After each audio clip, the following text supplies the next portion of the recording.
o si el Señor solamente se hubiera dedicado a resucitar muertos, o si el Señor solamente se hubiera limitado pues a sanar a paralíticos, que hubieran pensado los ciegos, los mudos, los cojos, ¿verdad? Sin embargo, vemos que la diversidad de enseñanzas de Cristo fue enorme. Habló prácticamente de todo, de los diezmos, de las ofrendas, de la oración, del ayuno, del perdón. Exactamente igual ocurrió con sus actos, con sus obras. No solamente hay variedad en la enseñanza, sino que también hay variedad en sus acciones. Y esto nos habla acerca de cómo el Señor en momentos puntuales de nuestra vida, según la necesidad que podamos tener, Él nos puede ayudar y Él nos puede socorrer. Hay momentos en los que a lo mejor no necesitamos ser sanados, pero hay una situación que tiene que ser cambiada. Puede ser una situación familiar, una relación con un hijo, con un padre, con la esposa, con el marido. Bueno, pues también vemos que el Señor Jesús, en uno de sus milagros, transformó el agua en vino. No significa de que el Señor hoy tiene que transformar nuestros grifos de agua en grifos de vino, pero sí nos da a entender la Escritura que Él puede transformar situaciones por muy difíciles que nos puedan parecer. Porque en aquel momento, en aquella boda, en Caná de Galilea, la situación era imposible de solucionar, sin embargo el Señor actuó de una forma tremenda, ¿no? Y lo que nadie podía hacer, el Señor lo hizo. Puede ser que a lo mejor no necesites que tu situación sea transformada o tu cuerpo pueda ser sanado, pero puede ser que a lo mejor necesites que el Señor provea tu necesidad material. Y he empezado el culto en esta tarde hablando de cómo el Señor ha suplido de una forma espectacular nuestras necesidades materiales. Amén, hermanos. No olviden nunca, recuerden ese testimonio que les acabo de comentar al principio del culto. Y es que vemos que el Señor Jesucristo no solamente sanaba enfermos y mudos y cojos y resucitaba muertos, sino que también vemos que en un momento puntual, cuando la gente tenía hambre, pues Él suplió, no una, sino en varias ocasiones, el alimento material de la gente, proveyéndoles pan y proveyéndoles peces, ¿verdad? Luego vemos al Señor sanando todo tipo de dolencias y enfermedades, transformando situaciones que humanamente hablando era imposible que cambiaran, pero también vemos al Señor a veces libertando a gente que no estaba enferma físicamente hablando, no tenían un problema, digamos, material, de comida, de alimento, pero sí tenían un problema de tipo espiritual. Y vemos al Señor en muchas ocasiones libertando a los oprimidos por el diablo. Personas que tenían serios problemas con demonios y eran liberados de una forma espectacular. Tal vez el caso más notorio y más significativo, sin lugar a dudas, sea el del famoso endemoniado gadareno. Hubieron otros casos, ¿verdad? Pero el del endemoniado gadareno fue espectacular porque era un hombre enajenado, un hombre imposible de dominar, de controlar. Dice que vivía en los cementerios haciéndose daño, lo ataban con cadenas y las rompía. En fin, era un hombre, realmente era un salvaje, era una bestia, y el Señor lo liberó y llevó una vida totalmente normal, hasta el punto que le dice, no me sigas, no vengas conmigo, sino ve a los tuyos, ve a tu casa, ya que no me dejan ir a mí, y cuéntale a los tuyos cuán grandes cosas el Señor ha hecho contigo. Entonces yo quiero en esta tarde destacar la variedad en las acciones del Señor Jesucristo. Estaba leyendo hoy incluso en Mateo capítulo 17, del versículo 14 al 15, cómo el Señor sana a un chico que tenía problemas mentales que se manifestaban como si estuviera realmente poseído, ¿verdad? Su mente estaba mal, no era un problema de la piel, no era un problema de la vista, sino que la Biblia, la palabra que emplea es que era un lunático. Mateo capítulo 17, es un texto que creo que no te pasé al principio, pero bueno, te lo paso ahora si lo podemos leer. Y dice que en Mateo 17, 14, cuando llegaron al gentío, vino a él un hombre que se arrodilló delante de él diciendo, escucha, versículo 15, Señor, ten misericordia de mi hijo, que es lunático. y padece muchísimo, porque muchas veces cae en el fuego y muchas veces en el agua. Vemos cómo el Señor lo liberó. Y esa palabra lunático en la Biblia se emplea muchas veces como sinónimo de loco, como persona que está muy mal de la mente. Así que vemos al Señor que no solamente sanaba gente con problemas mentales, sino también con problemas espirituales, caso de los endemoniados, problemas en la piel, ¿verdad? Vemos que la lepra es un problema en la piel y el Señor sanaba leprosos. Vemos que a veces el Señor sanaba a personas que tenían problemas en los huesos. Dice que la mujer encorvada no se podía enderezar, tenía un problema en su columna terrible. Vemos que el Señor sanaba a personas con problemas en los ojos, en la vista, en las piernas, muchas veces cojos, paralíticos. Es decir, quiero enfatizar esto en esta tarde, para que te des cuenta de que en cualquier situación en la que tú te encuentres, problema físico, espiritual, económico, mental o de cualquier otra índole, tenemos un Dios tan poderoso, amén, que nos puede ayudar, porque lo mismo que hizo, lo puede volver a hacer, porque Él es el mismo ayer, hoy y por los siglos. ¿Cuántos dicen amén? Ahora, hay varios factores que a veces podemos vernos que son factores en nuestra contra, y uno de ellos es el factor tiempo. Y yo he escogido varias porciones para que ustedes se den cuenta que no importa el tiempo que hayas tenido ese sufrimiento, esa dolencia, esa dificultad, el problema del tiempo para el Señor no existe, no existe. De hecho, me llama la atención que muchas veces la Biblia dice, y los evangelios registran, el tiempo que la persona llevaba sufriendo ese problema. Vamos a ir, por ejemplo, al Evangelio según San Juan, capítulo 5, el famoso paralítico del estanque de Betesda. Pues en el capítulo 5 nos dice el Evangelio según San Juan lo siguiente: después de estas cosas, había una fiesta de los judíos y Jesús subió a Jerusalén.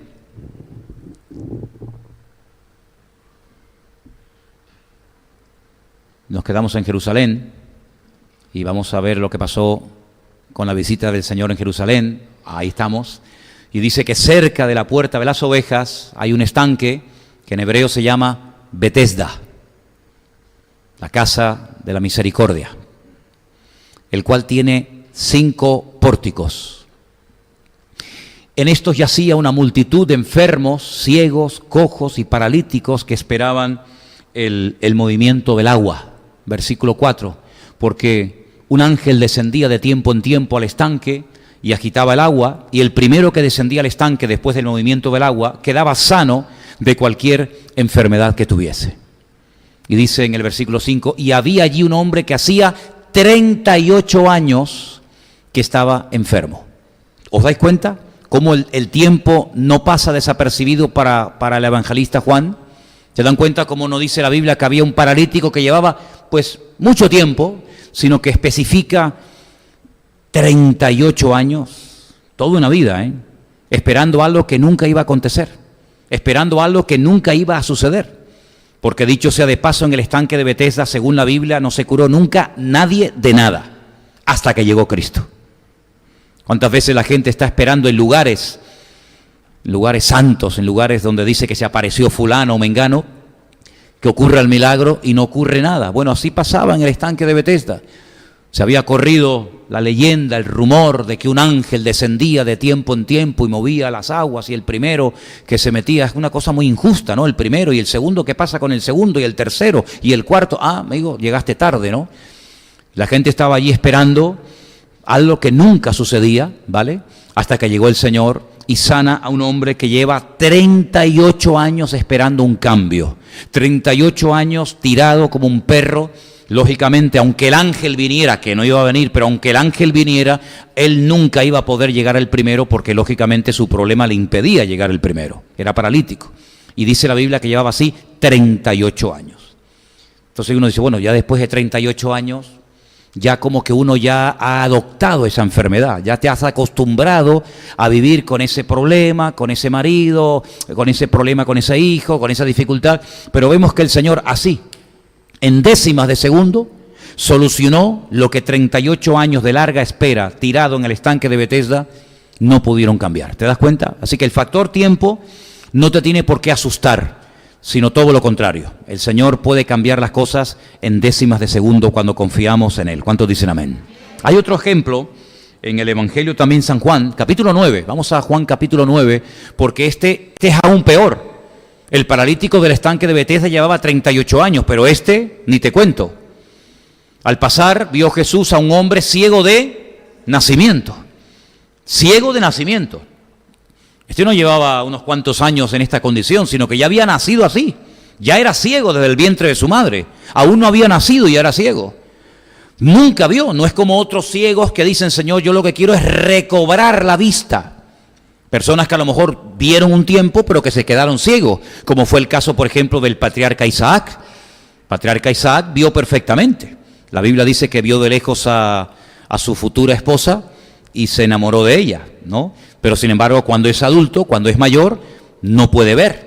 Y por eso Jacob entra y se hace pasar por su hijo Esaú. Todos conocemos la historia, ¿verdad? Este hombre nació ciego, nunca había visto el rostro de su padre, de su madre, ni siquiera sus manos, nunca había visto a un amigo, nunca había visto un monte, un pájaro, nada, era ciego de nacimiento. Sin embargo, el Señor llega y lo sana completamente en otro estanque, en el estanque de Siloé, que está en la otra punta de la ciudad de Jerusalén, estanque que hasta el día de hoy, lógicamente, se puede visitar. ¿Os dais cuenta? Factor tiempo, uno 38 años, otro desde el nacimiento. Hay otro caso en el Evangelio según San Lucas, capítulo 13, vamos a poner la lectura para que ustedes puedan escuchar el texto. Lucas, capítulo 13, los versículos 10 y 11, dice que Jesús estaba enseñando en una sinagoga en el día de reposo, y había allí una mujer que desde hacía, ¿cuánto? 18 años tenía espíritu de enfermedad y andaba encorvada y de ninguna manera se podía enderezar.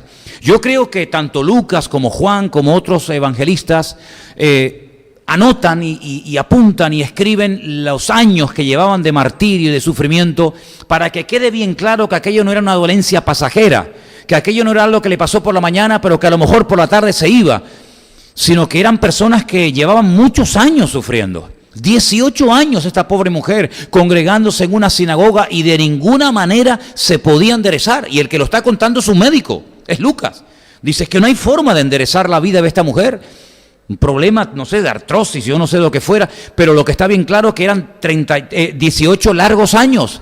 Y el Señor llegó, la llama, la saca, pone las manos sobre ella y le dice, mujer, quedas libre de tu enfermedad. Y al momento se enderezó. ¿Os dais cuenta? Ni el ciego de nacimiento, ni el paralítico de Betesda, 38 años tirado, ni la mujer de la sinagoga, 18 años encorvada, el factor tiempo se les volvió en su contra, sino que para el Señor el tiempo no existe, sino que Él llega y hace lo que la medicina no puede hacer jamás. Pero luego hay otro factor, que es tal vez el factor de la distancia. ¿Tendría algún problema el Señor en sanar, en obrar en una persona que no está presente delante de Él cuando tiene que recibir el milagro? Porque algunos pueden decir, bueno, veo que aunque haya sufrido muchos años, el Señor puede actuar en mi vida. Pero, ¿y el tema de la distancia? Vamos a ver algunos ejemplos de la Biblia. Juan, volvemos a Juan, capítulo 4, por favor. Juan, capítulo 4, del 46 en adelante, dice que había allí una mujer, Juan 4, 46. Ya la mujer la hemos dejado, ahora nos vamos a un hombre. Juan 4:46 dice que vino Jesús otra vez a Caná de Galilea, donde había convertido el agua en vino, y había en Capernaum, la palabra Capernaum es un nombre compuesto, Kefer-Naum, Cafer significa en hebreo pueblo, es el pueblo donde había nacido el profeta Nahum, en ese pueblo de Capernaum, vino Jesús otra vez a Caná de Galilea, donde había convertido el agua en vino, y había en Capernaum un oficial del rey cuyo hijo estaba enfermo. Y dice, cuando oyó que Jesús había llegado de Judea a Galilea, del sur al norte, vino a él y le rogó que descendiese y sanase a su hijo que estaba a punto de morir. Entonces Jesús le dijo, si no viereis señales y prodigios, no creeréis. El oficial del rey le dijo, Señor, desciende antes de que mi hijo se muera. Jesús le dijo, ve, tu hijo vive. Y el hombre creyó la palabra que Jesús le dijo y se fue. Cuando ya él descendía, sus siervos salieron a recibirle y le dieron las nuevas, las noticias, diciendo, tu hijo vive.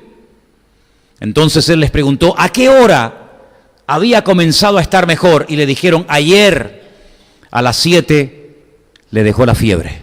Y entonces dice la Biblia que el padre entendió que esa era la hora a la que Jesús le había dicho, tu hijo vive, y creyó toda su casa. ¿Os dais cuenta? No estaba el enfermo delante, estaba a muchos kilómetros. El padre, cuando llega a la casa, se da cuenta de que desde el día anterior ya su hijo estaba sanado. Luego, la distancia tampoco es un problema para el Señor. Por eso nosotros podemos orar por un hermano, por un matrimonio, por una persona que no está aquí. A lo mejor está a miles de kilómetros, pero no importa. Para el Señor no existe ni tiempo ni distancia que lo limite. ¿Cuántos lo creen? Otro ejemplo más para que veáis. Lucas 17, versículo 11 en adelante. 10 pobres leprosos condenados a morir con aquella terrible enfermedad. Lucas 17:11 nos habla de cómo estos hombres se atreven a bajar de las montañas. Y entonces dice que yendo Jesús a Jerusalén, pasaba entre Samaria y Galilea. Y al entrar en una aldea le salieron al encuentro 10 hombres leprosos, los cuales se pararon de lejos, y alzaron la voz diciendo, Jesús, Maestro, ten misericordia de nosotros. Cuando él los vio, les dijo, id, mostraos a los sacerdotes. Y aconteció que mientras iban, fueron limpiados. Ni los tocó, ni los rozó, ni les puso las manos encima, como lo hizo, por ejemplo, con la mujer encorvada en la sinagoga, sino que de lejos le dijo, vayan a los sacerdotes para que les reconozcan. Los sacerdotes eran los que reconocían cuando una persona tenía que dejar el pueblo, tenía que marcharse, porque había contraído esta enfermedad contagiosa, y al mismo tiempo, en el supuesto e hipotético caso de que uno dijera que había sido sanado, tenía que volver a ser reconocido por el sacerdote, tenía que entrar en un largo periodo de cuarentena. No voy a explicar ahora todo lo que tenían que hacer, porque es un largo proceso, y era el que volvía a admitir al leproso en la comunidad. Y en este caso, ellos sin ser sanados, ya lo puedes quitar si quieres, por favor.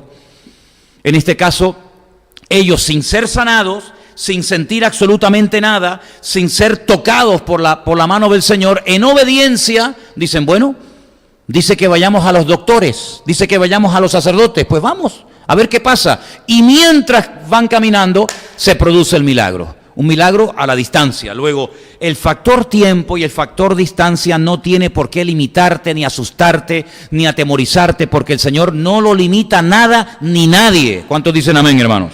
Por lo tanto, vemos que el Señor cambia vidas, sana enfermos, el Señor responde fácilmente al clamor de su pueblo, no importa lo desesperados que nos encontremos. Es más, yo me atrevería a decir que es en esa oración de angustia, en esa oración de urgencia, en ese clamor profundo, donde nos quebrantamos y clamamos al Señor, donde parece como que el Señor actúa más rápidamente, ¿no? Hay un salmo muy bonito que incluso lo hemos cantado en alguna ocasión aquí en la iglesia, que dice, desde la angustia invoqué al Eterno y Él me respondió. ¿Cuántos dicen amén? Por lo tanto, vemos que en la palabra de Dios no hay nada que limite al Señor. No hay nada que limite a Dios. Ahora, algunos pueden pensar, bueno, ni el tiempo, ni la distancia, pero ¿y la muerte? Porque yo he oído muchas veces, por lo menos antes se decía, para todo hay remedio en la vida, menos para la muerte. Eso lo decía mucho mi madre. Pues se equivocaba, porque también para la muerte hay solución.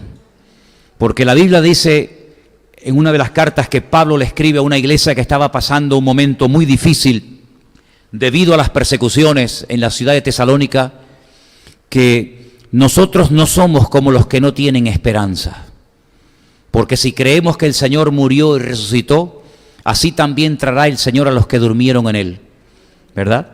Y entonces dice que después resucitaremos y recibiremos al Señor en las nubes para estar por siempre, por la eternidad con Él, ¿no? Sin embargo, en aquellos tiempos se creía que la muerte era el fin de todo, sobre todo sobre todo a partir de las 72 horas. En la mentalidad judía se creía que el alma abandonaba a la persona a los 3 días y ya nunca más, hasta el día postrero, hasta el día de la resurrección, la persona volvería a la vida. Sin embargo, hay un pasaje en la Biblia, y sé que ya sabéis de lo que estoy hablando, se encuentra también en Juan capítulo 11. Un hombre que vivía en un pequeño pueblo llamado Betania, del cual probablemente hablemos el domingo. Y en Juan capítulo 11, del versículo 1 al 6, escuchen esta historia porque es muy interesante, porque es una resurrección más, pero con una diferencia muy significativa. Y es que las otras resurrecciones, los otros milagros de resurrección que ya había hecho el Señor, eran personas que habían muerto o en ese mismo día o prácticamente en ese mismo momento.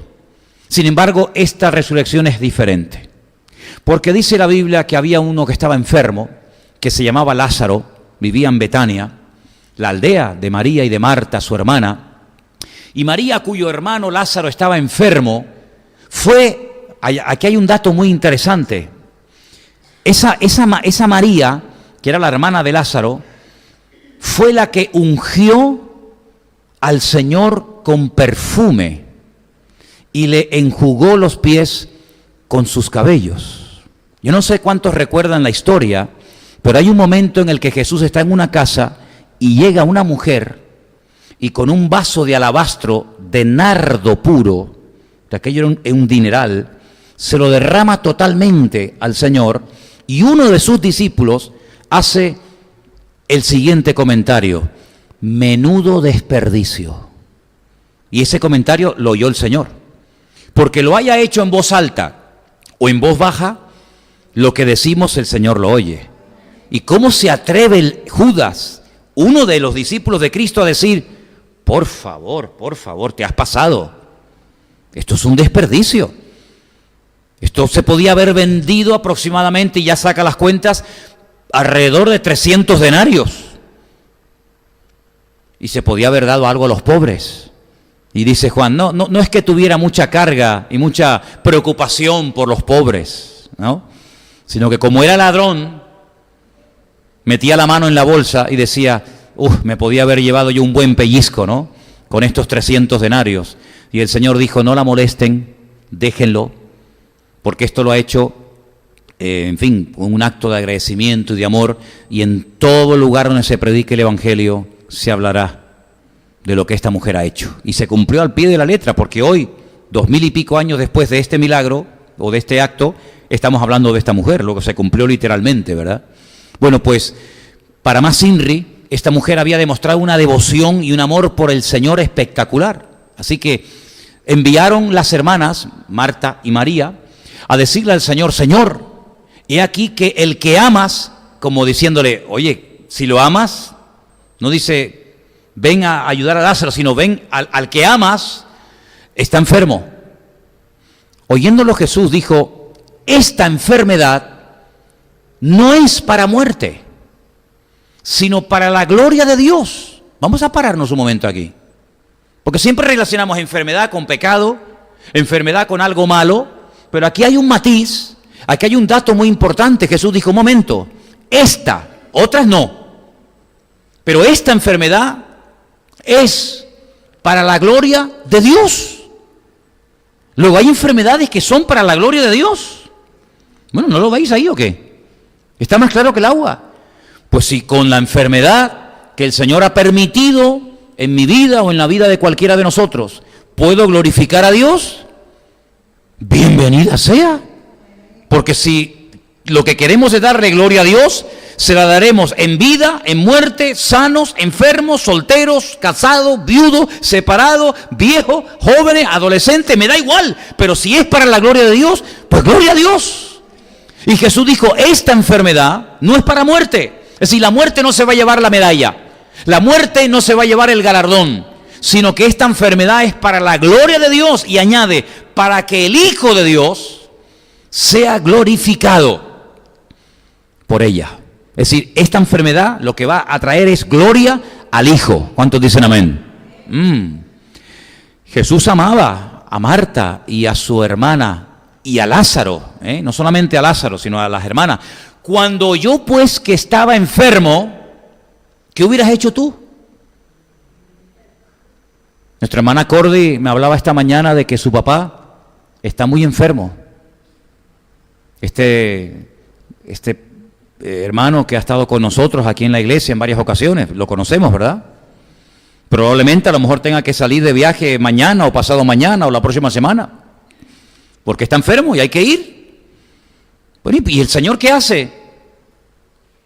Pues cuando oyó que estaba enfermo, se quedó 2 días más en el lugar donde estaba. ¿Cómo? Si Marta y María no van a molestar al Señor por un resfriado, por un dolorcito pasajero de cabeza. Cuando Marta y María, sabiendo cómo es el Señor y lo ocupado que está y todo lo que tiene que hacer, cumplir su ministerio, mandan a llamar al Señor, es porque su hermano está muy, pero que muy enfermo. Entonces ellas le llaman porque dice, oye, vente pronto que se nos va, vente pronto que se nos muere. Pues el Señor, en vez de actuar inmediatamente, se queda 2 días allí, y en el versículo 17 de San Juan capítulo 11, dice, vino pues Jesús y halló que hacía ya 4 días que Lázaro estaba en el sepulcro. Entonces ya se acabó, ya no estamos hablando del factor tiempo, ya no estamos hablando del factor distancia, estamos hablando ya de palabras mayores. Esto es la muerte. Y además, para más INRI, 4 días después, si ellos creían que al tercer día el alma se iba y llega al cuarto, ya no hay nada que hacer. ¿Te das cuenta cómo somos los seres humanos? Que a veces tenemos una fe un poco rara, una fe un poco extraña, y tanto una como la otra le dicen exactamente lo mismo al Señor. Parece que se hayan puesto de acuerdo. Si hubieras estado aquí cuando te mandamos a llamar, nuestro hermano no estaría muerto. ¿Qué le están diciendo diplomáticamente al Señor? Mi hermano murió por tu culpa. ¿Sí o no? Si tú hubieras estado aquí cuando mi hermano estaba enfermo, mi hermano hoy estaría sano. Pero como no estuviste cuando tenías que haber estado, sino que llegas tarde, hoy mi hermano es pasto de los gusanos y es presa de la muerte. Luego, perdona Señor, pero nos ha fallado. Perdona Señor, pero has llegado tarde. Y entonces cuando el Señor le da una declaración a estas hermanas tremenda, dice algo que nunca había dicho, pero parece que es necesario recordárselo. Dice, pero vamos a ver, yo soy la resurrección y la vida. El que cree en mí, aunque esté muerto, vivirá. Y claro, ahí viene esa fe extraña que a veces, no sé, se ha apoderado de nuestra alma, de nuestro vocabulario, y saltan y dicen, no, si yo sé que mi hermano va a resucitar, si yo soy judía, yo creo en las escrituras, yo leo la Tanaj, yo leo el Antiguo Testamento y yo sé que la resurrección es bíblica. Algún día todos resucitaremos, lo leí en Daniel, lo leí en los Salmos, yo lo sé, pero ¿resucitará cuándo? En el día postrero, cuando resuciten todos. Abraham, Isaac, Jacob, Daniel, Jeremías, mi hermano. Y el Señor le dice, no, Marta, no, María, yo no te estoy diciendo eso. Yo no te estoy hablando del futuro, yo te estoy hablando de ahora. Vamos, ¿dónde está? Vamos al cementerio. Y cuando llega al cementerio, todavía siguen con aquello de que no puede ser, de que no puede ser. Y el Señor dice, vamos a ver, les voy a demostrar lo que recién les acabo de decir, que yo soy la resurrección y la vida. Así que por favor, María, por favor, Marta, quítenme la piedra, están tardando. Y le vuelven otra vez a dar otro consejo al Señor. Señor, es que mi hermano hace 4 días que murió, como si él no lo supiera. Es que hiede, ya tiene que estar corrompido, ya hay un olor ahí arriba, ahí dentro tremendo. Y entonces el Señor, ¿qué hace? Se echa a llorar. Se echa a llorar. Como diciendo, pero bueno, pero ¿qué más les puedo decir? ¿Qué más les puedo enseñar que no hayan oído? Y es entonces cuando el Señor tiene que hacer un milagro tremendo que está por encima del tiempo, por encima de la distancia y por encima de la muerte, porque por ahí hay una declaración tremenda que Pablo la registra en una de sus cartas a los Corintios, donde le dice: ¿dónde está, oh muerte, tu aguijón? ¿Dónde, oh sepulcro, tu victoria? ¿Te das cuenta? Así que nuestra fe no se puede ver en ningún momento afectada por ese virus de decir: es que ya hace mucho tiempo, ya es muy difícil, ya hace mucho tiempo que se apartó de los caminos del Señor. Él iba de niño a la escuela dominical, ella venía a la iglesia, pero claro, ya lleva 20 años sin congregarse, ya sabe Dios, si le hablamos capaz que tiene una rebeldía dentro tremenda, y entonces le damos más credibilidad al factor tiempo que al poder de Dios, como si para el Señor el tiempo fuera un problema.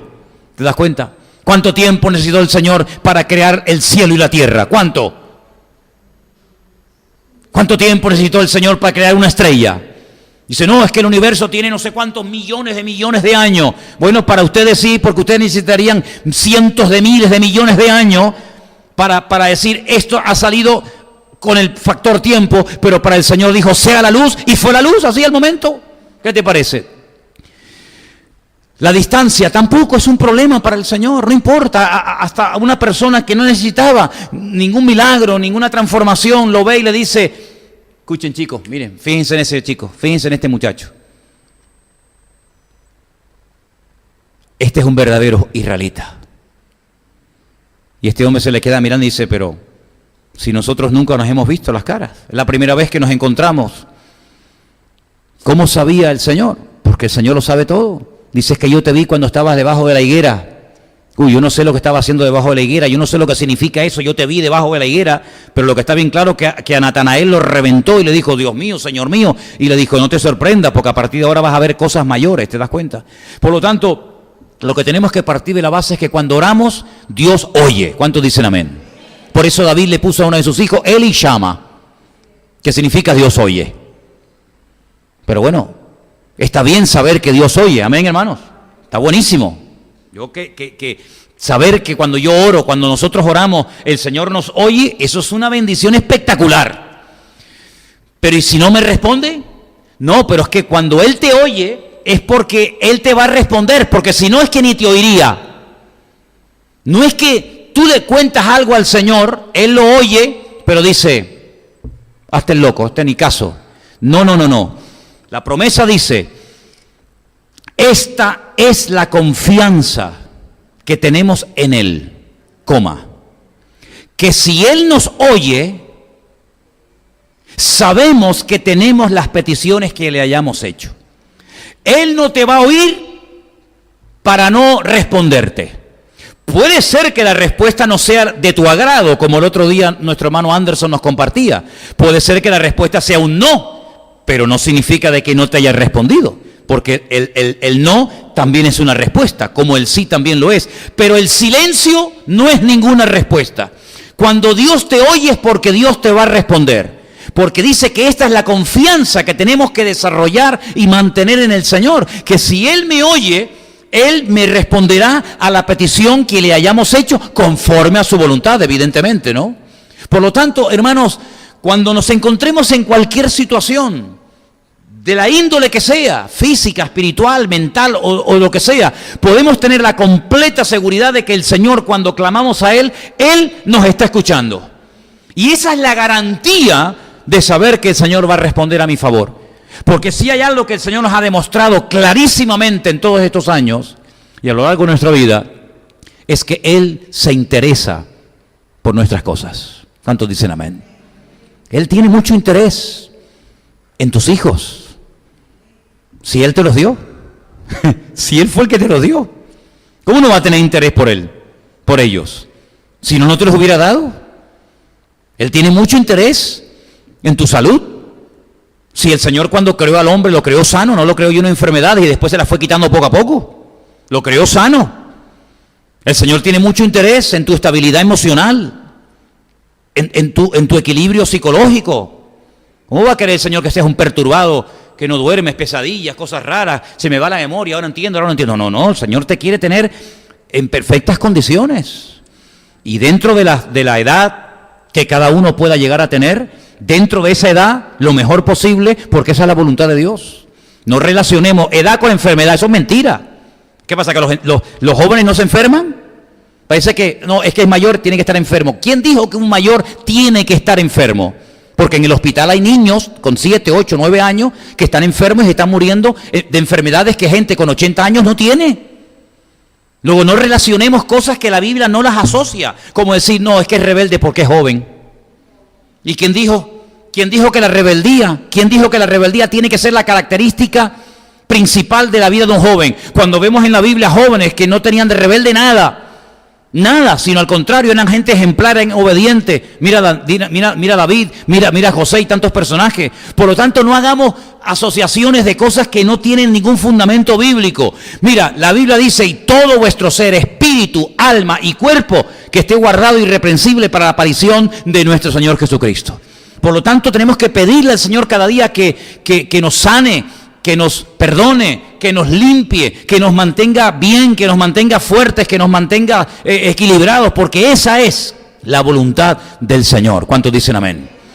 Y luego hay enfermedades raras en la Biblia, no todos son ciegos y mudos y paralíticos. Luego hay enfermedades raras. Por ejemplo, hay uno en la Biblia que la Biblia dice que era un hidrópico. ¿Habéis leído ese pasaje? Dice que era un hidrópico. Eso está en la Biblia suya también, ¿o no? ¿Y qué es la hidropesia? La hidropesia es una retención exagerada de líquidos en los tejidos del cuerpo. Ponga internet ahí, ponga hidropesia y va a haber gente que tiene las piernas, el estómago, los brazos, los dedos, la cara, una inflamación fuera de lo normal y no es por gordura, es por retención de líquidos. Y esa enfermedad, la hidropesia, va acompañada de diversas enfermedades que terminan afectando negativamente al corazón, a los riñones, al aparato digestivo. Y uno dice, ¿y esas enfermedades tan raras de retención de líquido, de una persona totalmente hinchada, eso existía en los tiempos de la Biblia? No, claro, mijo. Dice que el Señor un día tuvo que sanar a una persona que era un hidrópico. En otras palabras, ¿te das cuenta cómo la Biblia menciona enfermedades de la piel, enfermedades de la vista, enfermedades de retención de líquido, enfermedades de toda índole, para que sepamos en todo momento que no hay área de la vida del creyente, de un hijo de Dios, que el Señor pierda el control sobre ella? ¿Te das cuenta? Cómo el Señor a veces en su palabra hacía diferentes cosas para que si en un momento puntual de la vida nos encontremos en una situación parecida a las que leemos en la Escritura, tengamos la base suficiente para darnos cuenta de que nuestro Dios nos puede echar una mano en un momento determinado. Incluso, y quiero terminar con este ejemplo, dice la Biblia que un día había un hombre que estaba tan mal que ni siquiera se podía valer por sí mismo. No me refiero al que acabo de hablar, el paralítico de Betesda, me refiero a aquel pobre hombre que vivía tirado en una camilla, que aunque quisiera ir a donde estaba el Señor no podía, pero gloria al Señor que tenía amigos. Hay un proverbio que dice que hay amigos que son mejor que hermanos, y este tenía 4 amigos que se informaron de dónde estaba el Señor, y mira tú por dónde estaba ese día en el pueblo donde este hombre vivía. Y los amigos lo agarran y se lo llevan. Y ese día el Señor no está predicando al aire libre. Ese día está en una casa. Y claro, se ha corrido la voz y la casa se ha llenado hasta arriba de gente, de tal manera que ya no cabe ni un alfiler, como se suele decir. Pero en aquellos tiempos las casas no eran de hormigón, ¿no? Sino que eran como de paja, de hoja de palmera, eran muy sencillas. Y entonces dice que en vez de desanimarse, en vez de derrumbarse por los obstáculos aparentes, estos 4 hombres con el paralítico, fíjate tú, que no se les caiga el paralítico, ¿no? Qué cuidado, qué equilibrio. Tuvieron que subir arriba, romper un poquito el techo, con todo lo que caería abajo, y el Señor, en vez de molestarse, en vez de enfadarse, decir, oye, estén quietitos, por favor, que me está entrando tierra en los ojos. Se queda callado, descuelgan al paralítico, y el Señor lo sana por dentro, y lo sana por fuera, porque dice, cuando vio la fe de ellos. ¿Ese ellos incluye al paralítico? ¿Esa fe es la de los 4 amigos que tenían fe para que su amigo enfermo pudiera ser sanado? ¿Por qué no? ¿Cuántas veces hemos orado por gente que no tiene fe? ¿Se puede orar por gente que no tiene fe? Sí. Seguramente que cuando oraron por nosotros en algún momento de la vida, nos enteraremos en la otra vida, seguramente no era cuando estábamos en lo mejor y cuando estábamos a lo mejor, sabe Dios, revolcándonos en el mundo, pero alguien tuvo la fe de que si oraba por esa mujer, por ese joven, por ese niño, por ese matrimonio, Dios podía cambiarlos y hacer una obra, y hoy estamos aquí. Entonces yo no sé si cuando dice, cuando yo la fe de ellos, incluye a los 5, a los 4 sanos y al enfermo, o incluye solamente a los 4, no lo sé. Pero sea como sea, cuando el Señor vio la fe, no se pudo quedar callado, sino que actuó a favor del que tenía la necesidad, en este caso del enfermo, y dice que salió caminando por su propio pie. Es decir, que no hay ningún tipo de limitación para el Señor. Cuando hay un mínimo de esfuerzo y de interés y buscamos al Señor de noche, de día, en la cárcel, en un barco, como sea, el Señor es galardonador de los que le buscan. ¿Cuántos dicen amén? Amén. Den un aplauso al Señor. Gloria a Dios. Gloria a Dios. Qué bueno. Amén. Amén. Pues hermanos, no sé cuál es su necesidad, pero sea cual sea, creo que ha quedado bien clara que el Señor es un Dios amplio, poderoso, y que Él tiene todo el poder y toda la autoridad para sanar, para liberar, para bendecir, para prosperar, para restaurar, para lo que sea, porque el ministerio de Cristo era y es tan amplio que nadie se queda excluido. Nadie dice, ¿y yo? ¿Y yo? Nadie se tiene por qué sentir excluido, porque en el reino de Dios hay lugar para todos. Ponte de pie en esta tarde conmigo. Vamos a orar. Vamos a pedirle al Señor que actúe. Lo ha hecho en esta semana de una forma impresionante. Por eso comencé el culto dándoles ese tremendo testimonio que trae paz, ¿sí o no? Trae paz, oye, trae tranquilidad. El irte a la cama diciendo, gloria a Dios, ¿no? ¿Verdad? Trae la gloria al Señor. Pues deja que tu problema, deja que tu necesidad, el Señor la utilice para que Él te pueda demostrar que tiene mucho más poder. Una vez dijo alguien, no le hables tanto a Dios de lo grande que es tu problema, sino háblale más bien a tu problema de lo grande que es tu Dios, ¿no? Alguien dijo eso, ¿no? Pues cierra sus ojos ahí donde esté y háblele a su necesidad, háblele a su problema. Y dígale, mi Dios es grande, mi Dios es todopoderoso, mi Dios es el Dios de la plata y del oro, mi Señor es el médico del alma, el médico de mi cuerpo, de mi mente, de todo mi ser. El Señor es mi pastor y nada me faltará. Si me hace falta luz, Señor, tú eres mi luz y mi salvación. Si no sé qué camino escoger, Jesús dice, yo soy el camino. Si tienes necesidad material, Señor dice, yo soy el pan de vida. Te das cuenta que no hay salida, no hay lugar de donde huir de Dios. Él lo controla, Él lo sabe todo. Lo material, lo físico, lo espiritual, lo psicológico, no importa lo que sea. Dios es grande, Dios es poderoso. Y no vamos a dejar que ni el tiempo ni la distancia, no vamos a dejar que ningún factor ajeno a la fe se me interponga en tu relación con el Señor, sino que en el nombre de Jesús tomamos autoridad y declaramos que mayor es el que está conmigo que el que viene contra mí. Señor, en esta tarde tu palabra la decimos a los 4 vientos, que tu palabra es lumbrera a mi camino, aleluya, y por eso tú vas a iluminar las decisiones que tengamos que tomar en la vida. Ve tú delante, Señor, y muéstranos la puerta. Ve tú delante, Señor, y prepara el camino. Y nosotros te seguiremos con confianza y con valor. Queremos seguir tus pisadas, Dios mío, donde quiera que nos lleves.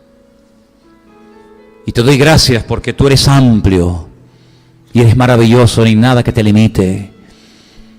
Y en esta tarde, Señor, toma cada necesidad aquí representada, de la índole que sea.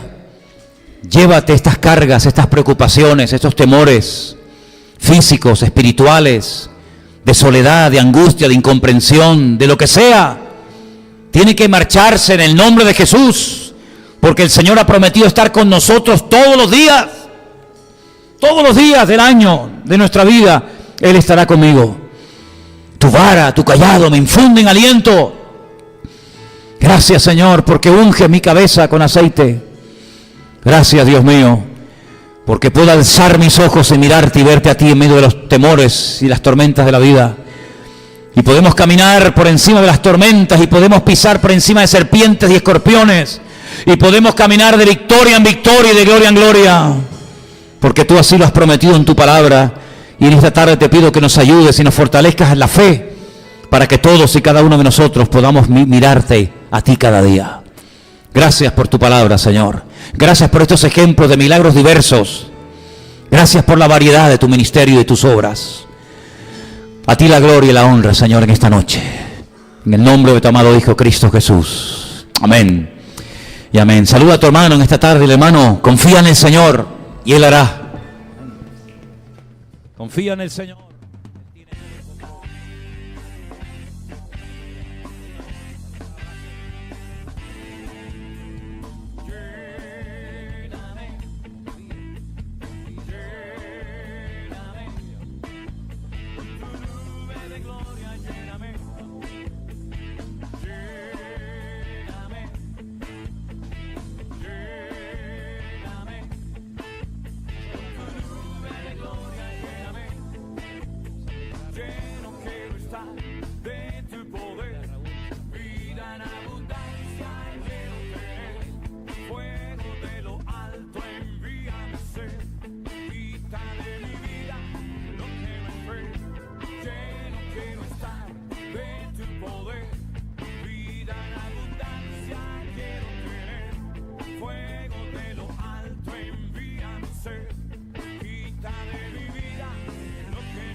Domingo será un día muy especial, porque aunque ya he explicado, yo diría ya que hasta la saciedad, con datos históricos, con la Biblia, con argumentos bíblicos y extrabíblicos, que está demostrado que nuestro Señor Jesucristo no nació en estas fechas.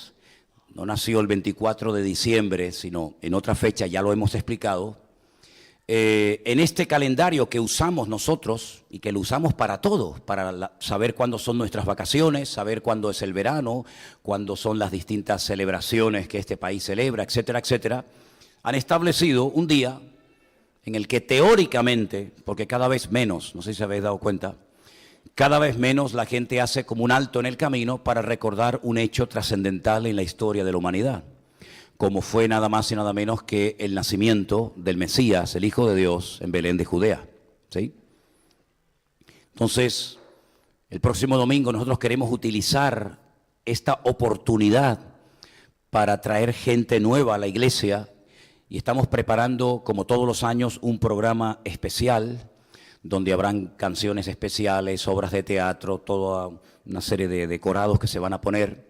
Y entonces queremos, yo lo decía esta mañana, predicaba esta mañana en el Puerto de la Cruz, y se lo decía a los hermanos, que por favor hagamos lo posible todos por traer a una persona de visita con nosotros el próximo domingo. Tú tienes que conocer a alguien, algún amigo, algún vecino, algún pariente, algún conocido, que sin duda, si lo animas, el próximo domingo lo puedes traer al culto contigo. Será como siempre, a las 6:30, ¿vale? Entonces, me gustaría que todos vinieran bien vestidos, así como hoy, que vinieran ustedes bien vestidos. Venimos a una fiesta, venimos a una celebración, queremos decirle al mundo por qué nosotros creemos en Cristo, qué es lo que Él ha hecho en nuestra vida. Y ya tenemos hechas las invitaciones, hay unos póster que se han hecho, Aquí tengo uno, no sé si se puede ver bien desde ahí. Ah, bueno, ahí lo tienen en la pantalla, mucho mejor, estupendo. La luz verdadera. Aunque curiosamente nos hemos enterado en esta semana que hay otra iglesia en Santa Cruz que casi ha copiado el folleto que hemos hecho, salvo que en vez de una farola han puesto un faro y más o menos tienen el mismo título de la obra, pero así se va a llamar el programa de este año, La Luz Verdadera. Empezará, como bien saben ustedes, a las 6:30 de la tarde y vamos a tener que traer sillas de otros lugares porque todos los años esto se llena y queremos aprovechar esta ocasión para traer gente nueva. Y ora durante la semana para que puedas traer visitas contigo. Hay póster, hay folletos como este que creo que se han puesto en la entrada. Lo que sí les pido, por favor, es que repartan esta literatura con sabiduría. Esto no es para ponerse en la esquina de una calle y venga a repartir, porque tampoco hemos hecho miles. Pero se pueden llevar unos cuantos, ¿vale? Y tú específicamente entregarle a esos contactos, a esos amigos, a esos compañeros de trabajo, a esos vecinos, este folleto recordándole que el domingo hay una celebración especial en tu congregación, en tu iglesia. Estos son los folletos que informan del programa, pero luego hay unas entradas, ¿no?, que se han hecho, que no se han traído hoy, pero que el jueves van a haber unas entradas para que ustedes se las lleven y ustedes las pueden regalar a esas personas que ya tienes ya en mente ahora mismo, seguro, invitarlo y traerlo el domingo por la tarde, ¿de acuerdo? Así que pido a la iglesia que esté orando, por favor, para que tengamos un buen tiempo, para que todo salga bien. Siempre están los típicos nervios en los niños, en los que van a participar, los diálogos, ¿verdad? Pero queremos que todo salga bien para la gloria del Señor. No hay aquí ningún profesional, pero todo lo queremos hacer con excelencia, todo lo queremos hacer lo mejor posible para glorificar a nuestro Dios. Amén, hermanos. Así que tengan por favor presente que el próximo domingo habrá esa actividad. A lo mejor tendrán que venir un poco antes los que tienen vehículos, los que tienen coches, porque aunque creo que no hay partido de fútbol, como van a venir muchas personas, a lo mejor tendrán que venir antes. Por la zona donde tenemos la iglesia hay aparcamientos donde por muy poco dinero ustedes pueden dejar su coche durante el tiempo del culto. Yo sé que a algunos les gustaría entrar con el coche hasta la misma plataforma de la iglesia, pero eso no es posible. Entonces, vengan temprano, ubiquen un lugar donde puedan estacionar, donde puedan aparcar su coche, pero si no encuentran un lugar, hay lugares que no son demasiado caros, donde ustedes pueden guardar su coche durante un tiempo. Pero no opte por decir, bueno, no hay aparcamiento, cojo y me voy. Oiga, vaya a aparcamientos y pague un poquito de unos cuantos euros y no se pierda la actividad del próximo domingo, ¿vale? Ese es el primer anuncio que quería compartir. El segundo es que el día 5 de enero, que creo que cae en domingo, sí, ¿verdad? Cae en domingo, es el día de la cabalgata, aquí en Santa Cruz. Y esta zona, sobre todo cerca del estadio donde estamos nosotros, esto es una locura. Vienen gente de toda la isla, porque vienen los Reyes Magos. Y entonces, como dice que vienen los Reyes Magos, pues la gente viene temprano y hay un helicóptero que está dando vueltas toda la mañana, dándonos la paliza a los que vivimos en esta zona. Entonces, el domingo día 5 va a ser imposible, casi diría yo, que entrar en Santa Cruz, porque cortan muchas calles, hay una multitud de gente, un tráfico horrible. Entonces, como cae el domingo esa cabalgata y esa celebración, y además es el primer domingo del año, anunciaba esta mañana en el Puerto de la Cruz, y ahora lo hago a ustedes, que vamos a tener el culto unido, todos juntos, pero por la mañana en nuestra iglesia en el Puerto de la Cruz. Así que si vienen por la tarde y ven la iglesia cerrada, no piensen cosas raras, sino que no estamos por el motivo que les estoy explicando, ¿de acuerdo? Estaremos por la mañana, a partir de las 11 de la mañana con los hermanos del Puerto de la Cruz y allí estaremos todos juntos y allí pasaremos la mañana, ¿de acuerdo? Estos son los dos anuncios que les quería comentar. Seguimos orando por la mamá de nuestro hermano Juan. Ayer fuimos a visitar la clínica esta que está allí en el Puerto de la Cruz y bueno, al principio no me reconocía. Cuando nuestra hermana Mónica entró con nosotros y le dijo, ¿usted reconoce, sabe quién es este señor? Me dijo, mirándome así con una cara muy rara, me dijo, este es el de Teno, el que vive en la punta de Teno. Digo, no, de momento no vivo en la punta de Teno, vivo un poquito más acá. Y después me dijo, sí, Manolo, tú eres Manolo. Eso es buena señal, aunque al principio no me reconocía, pensaba que vivía en la punta de Teno, no sé si alguien vive allí, pero al final me recordó, ella ha tenido un ictus, ¿sí? Ha tenido un ictus, está ingresada y bueno, confiamos de que ya para la próxima semana lo diremos a la iglesia, pueda salir otra vez para irse a su casa. Gracias al Señor, Dios la ha cuidado, no podía mover el brazo izquierdo, no podía mover las piernas, pero ayer sí. Ya ayer ya podía levantar el brazo, podía mover las piernas y bueno, sigamos orando por nuestra hermana para que el Señor la cuide y pronto pueda estar nuevamente en su casa. ¿De acuerdo, hermanos? Y por favor, seguir orando por Rosy. Rosy tiene que estar permanentemente en todas las oraciones de cada uno de nosotros. Hoy no estuvo en el culto, le pregunté a su hermana cómo se encuentra y bueno, necesita mucho apoyo en oración. Ella lleva muchos años batallando con una enfermedad y estamos orando para que el Señor le dé fuerzas y ánimo y sobre todo mentalmente, ¿verdad? Y espiritualmente siempre tenga esa paz que siempre ha tenido y que pueda mantenerse fiel al Señor hasta que Dios quiera. Amén, hermanos. Vamos a orar un momentito, por favor. Cierra tus ojos ahí donde estás y vamos a prepararnos ya para recibir la palabra en esta tarde. Y como dice la Biblia, el que tiene oídos para oír, oiga lo que el Espíritu dice a la iglesia. Y queremos que hoy el Espíritu de Dios, el Espíritu Santo, hable a la iglesia, hable a tu vida y a la de cada uno de nosotros, para que podamos salir de aquí renovados y fortalecidos y con la ayuda del Señor seguir adelante en la carrera. Señor, muchas gracias por esta oportunidad que nos das en esta tarde de estar aquí. Oramos por los hermanos que hemos mencionado, todos aquellos que están con gripes, con resfriados, con catarros, aquellos hermanos que no pueden estar también hoy entre nosotros por motivos de trabajo. Señor, que tu bendición nos alcance y nos rodee a todos para que podamos terminar este año en victoria, con la bendición del Señor. Y podamos, Señor, como hemos cantado, vivir en paz, en armonía, en plena sintonía contigo. Y una vez más, Señor, como tantas veces lo hemos pedido y lo hemos visto, háblanos a través de tu preciosa palabra. Abre nuestros corazones, nuestros oídos, para que estemos atentos a tu voz y podamos poner en práctica tu preciosa palabra. Te lo pedimos como siempre en el nombre de tu amado Hijo Jesús. Amén y amén. Hemos estado hablando, he estado hablando en las últimas semanas, no sé por qué hablo en plural, pero he estado hablando en las últimas semanas acerca de un personaje que me ha cautivado. Descubrí en mi biblioteca un libro del año 82, que no sé si me compré o me lo regalaron, pero no es que he sacado los mensajes y los estudios que he dado de ese libro, pero me ha venido muy bien volver a leer un libro basado en la vida, en la biografía de Nehemías. El libro que, como les dije en varias ocasiones y vuelvo a repetirlo hoy, tendría que haber sido puesto en el último lugar del Antiguo Testamento. No está en orden cronológico los libros en la Biblia, ni en el Antiguo ni en el Nuevo.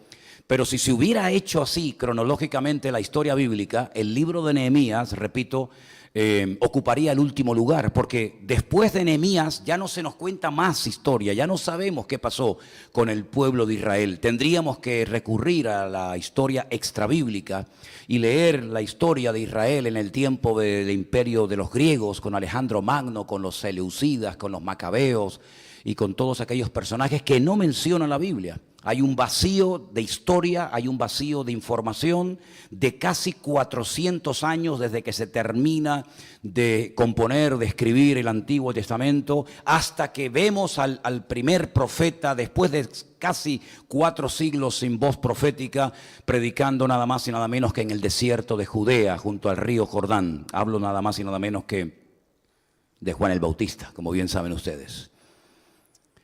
Tuvieron que aprender a depender de la palabra. Ya no había profetas, no había sueños, no había visiones, no había un vidente, como también se le llamó en un tiempo a los profetas, que recibiera el oráculo, que recibiera el mensaje divino y lo transmitiera al pueblo. Ya el pueblo no podía recurrir a ningún profeta porque ya se acabó esa era, se acabó esa etapa. Y entonces tenían que comenzar a depender única y exclusivamente de lo escrito, de lo revelado, de la Escritura. Fue en ese período de tiempo largo de 400 años en el que por primera vez se traduce la Biblia, el Antiguo Testamento, a otra lengua, concretamente al griego. En la ciudad de Alejandría se convocaron a 70 sabios, a 70 judíos, y en diferentes salas se les dio un tiempo para que tradujeran todo el Antiguo Testamento, y conocemos esa Biblia con el nombre de la Septuaginta, en honor a aquellos 70 ancianos que tradujeron la Biblia. Y esa es la Biblia que se utilizó en los tiempos de Cristo. Esa era la Biblia que se leía en muchas sinagogas y en muchos lugares, la famosa Septuaginta, y eso fue durante el periodo de los 400 años de silencio. Ahora, basándonos en el libro de Nehemías, un libro que yo vuelvo otra vez a pedirle a todos que lo lean, porque es extraordinario. Nehemías no es un profeta. Nehemías es un hombre que tuvo, permítame la expresión, la suerte, el privilegio de, como decimos, caer de pie y trabajar nada más y nada menos que para el rey del momento, el rey Artajerjes de Babilonia. Un rey que lo contrata y lo tiene como su Benjamín. Benjamín significa el hijo de la mano derecha. Y lo tiene como su hombre de confianza, bien pegado a su trono, y le delega la responsabilidad de catar el vino y de probar los alimentos antes de entrar por la boca del rey, por si acaso a alguien se le ha ocurrido la idea de envenenar al rey. No se le daba a cualquier persona esta responsabilidad, porque podía decir la comida está buena, el vino está bueno y dárselo envenenado. Pero Nehemías llegó a ser un hombre de mucha confianza para el rey Artajerjes. Pero hay un momento, capítulo 1 del libro de Nehemías, que bien saben ustedes que Nehemías, estando en una buena posición económica, comiendo bien, vistiendo bien, viviendo en un palacio con un rey, recibe una noticia que le transforma y le cambia la vida para siempre. Y es que, aunque él no había nacido en Jerusalén, él había nacido fuera de la frontera de Israel, en Babilonia, en el destierro, recibe a unas personas que vienen de Jerusalén y él les pregunta cómo está la ciudad, el país de sus antepasados, de sus padres. Y la información lo conmovió, lo entristeció, porque le dijeron: Jerusalén está destruida, no es ni la sombra de lo que fue un día Jerusalén. Jerusalén es un montón de ruinas, de escombros, no hay templo, no hay murallas, no hay vida, no hay agricultura, no hay ganadería, no hay nada. Hay miseria, pobreza, hambre, todo es peligro tras peligro, no tenemos murallas, por lo tanto nos atacan, nos saquean, nos roban a nuestras hijas, violan a nuestras mujeres. Realmente es un desastre la vida en Jerusalén. Este hombre es conmovido, sacudido internamente por aquella información, y entonces él dice que tiene temor de que el rey le vea que ha cambiado su aspecto, su semblante, no sea que el rey comience a sospechar de que aquí hay algo raro que este hombre no me está contando. Y al final él le abre el corazón al rey Artajerjes y le dice: rey, no te preocupes, no hay nada raro, nadie está haciendo ningún plan para destruirte, lo que pasa es que estoy muy triste. Y le cuenta la información que ha recibido, y el rey le dice: entonces, ¿qué es lo que tú quieres?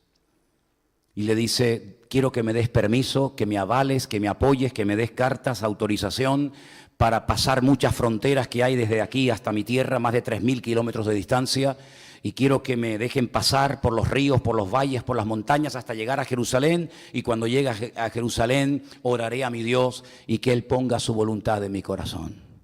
Dice que después de un largo viaje de casi 2 meses, llega a Jerusalén, no le cuenta nada a nadie, se monta en una cabalgadura, dice la Biblia, puede ser una mula, puede ser un burro, puede ser un caballo, da igual, y dice que durante varias noches recorre la ciudad de Jerusalén con un dolor, con una tristeza en su corazón, porque Jerusalén no solamente era la capital de Dios, el lugar donde la Shekinah, la gloria del Señor, se depositó durante siglos en el templo precioso de Jerusalén, sino que las rutas comerciales que iban de oriente a occidente y viceversa tenían que pasar obligatoriamente por Jerusalén. Las murallas de Jerusalén le proporcionaban a los mercaderes una seguridad, y allí pasaban la noche, y ya eso se acabó. Ya Jerusalén prácticamente ha sido arrasada, no existe, y todo es un montón de escombros, hasta el punto que él dice que había momentos que no podía ni siquiera pasar para ver cómo estaba la ciudad. Después de unos días, saben ustedes, que Nehemías reúne al liderazgo, a los ancianos de la ciudad, y les dice: mira, Dios ha puesto en mi corazón que basta de quejas,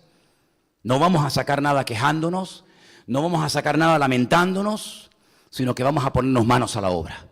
Vamos a unirnos, vamos a aportar cada uno lo que pueda y vamos a volver a reconstruir esta ciudad para la gloria de Dios. Y así fue. Él se empeña en un trabajo que nunca anteriormente había hecho. Yo creo que como a Noé, el Señor le tuvo que dar una sabiduría tremenda, porque imagínense cuando el Señor le dijo a Noé que construyera un barco que tenía 300 metros de largo para albergar a muchísima gente y animales. La sabiduría que el Señor le tuvo que dar a Noé, sin lugar a dudas, tuvo que ser impresionante. Pero a Nehemías, sin lugar a dudas, también se la tuvo que dar, porque levantar una muralla de casi 8 kilómetros de perímetro, de circunferencia, y que se mantenga durante siglos y que aguante las embestidas del enemigo, pues no es como pintar la pared de nuestra habitación. Era un trabajo arduo, difícil, y además, en el libro de Nehemías se presentan a dos tipos de enemigos, los que vamos a llamar esta noche los enemigos externos y los enemigos internos.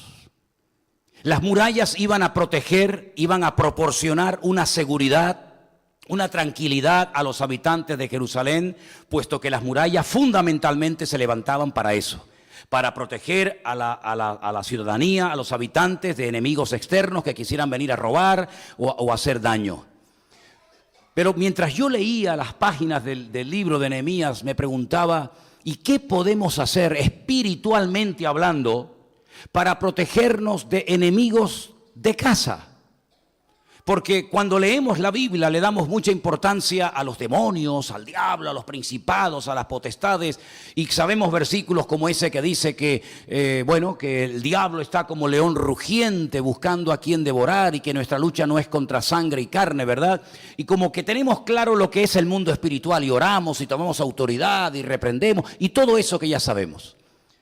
Pero yo creo que muchos cristianos no saben cómo autoprotegerse de los enemigos de dentro, los que están dentro de tu corazón, los que están dentro de tu ciudad, de tu vida, de tu cuerpo. Cómo protegernos de esos enemigos internos que en unos serán unos y en otros serán otros, pero no dejan de ser enemigos tremendamente peligrosos. Los enemigos externos de la época de Nehemías tenían nombre y apellido. Uno era Tobías, otro era Sanbalat, a otro lo llamaban el árabe, a otro los llamaban los de Asdod, etcétera, etcétera. Pero vemos que en el libro de Nehemías se levantan también problemas desde adentro. Y eso es lo que le preocupaba tremendamente a Nehemías. Ahora, esto no es nada nuevo. Todos tenemos enemigos internos con los cuales tenemos que enfrentarnos cada día. Y permítame llevarles al libro de los Hechos, el capítulo 20, los versículos 29 y 30. Y antes de leer este versículo, permítame decirles que este es un mensaje de despedida. Esto no es una predicación como cualquiera otra que dio Pablo. Él reúne en una ciudad llamada Mileto a los ancianos de la zona, de diferentes congregaciones, y les dice, quiero que nos reunamos en esta ciudad porque tengo algo que decirle. Y él les da un mensaje, un discurso muy largo, muy extenso, y casi al final de este mensaje les dice estas palabras. Presta atención. Yo sé que después de mi partida entrarán en medio de vosotros, estos son enemigos externos, entrarán en medio de vosotros lobos rapaces. Fíjense qué expresión típica de Pablo, lobos rapaces, que no perdonarán al rebaño. Pero en el versículo 30 dice algo tremendo, que a más de uno le tuvo que sacudir y dejar pálido. Y de vosotros mismos, es decir, de ustedes, diáconos, ancianos, pastores, obispos, de vosotros mismos se levantarán hombres que hablen cosas perversas para arrastrar tras de sí a los discípulos. Pablo no oculta la realidad de los enemigos que pueden venir de afuera hacia adentro para atacar a la iglesia, para debilitar a la congregación. Pero tampoco oculta la realidad de que en un momento determinado, hasta del mismo liderazgo que había formado y preparado Pablo, se pueden llegar a levantar personas que él define con el término de lobos rapaces, que lo único que quieren es apartar a los discípulos del camino verdadero y atraerlos hacia sí mismos. Y aquí vemos que hay dos tipos de enemigos. Los que vienen de afuera hacia adentro para atacarnos, y los que tenemos dentro, con los cuales tenemos que pelear y luchar cada día. Hacía un recorrido en estos días por diferentes congregaciones del Nuevo Testamento, viendo cómo eran las iglesias en aquel tiempo, por si tuviéramos que elegir, en el caso de que hubiéramos vivido en aquella época pasada, una congregación donde congregarnos. Porque en el caso de algunos de ustedes yo sé por qué vienen a esta iglesia, pero en el caso de otros pues todavía no lo sé.